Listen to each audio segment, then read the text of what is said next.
The Bari are exogamous and male polygamist.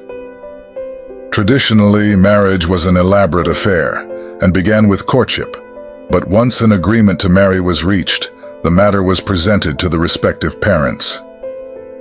If the proposal is acceptable on grounds of class, social status, compatibility of clans, and other criteria, the groom family then visits the family of the bride to negotiate the dowry to be paid.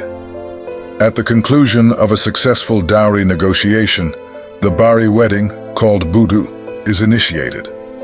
Some weeks following the Budu, the bride is accompanied to her new home. It is important to note that the Bari dowry is not equivalent of buying a woman, but rather it is a token of mutual respect, although the exchange of tokens never ceases.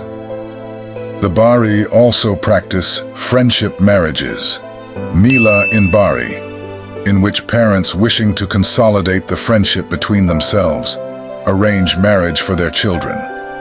This form of marriage has almost been phased out.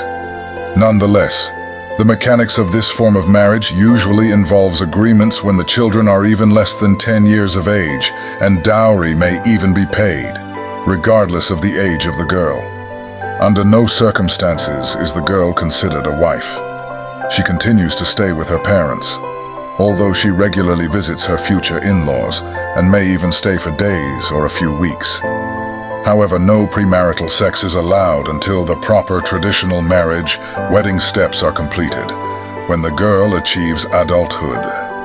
Forceful carriage away of a girl into marriage and eloping are normally repulsive to the Bari, and in most cases trigger conflict between the two families, or even between clans. The traditional marriage steps can only be initiated after payment of kikwa, fine for searching of the girl by relatives, as well as fine for premarital sex. These fines are usually requested in a separate meeting between the two families' clans involved, and if mutual agreement failed, the case may be settled through the local tribal chief or magistrate. The Bari are very particular about virginity of the girl.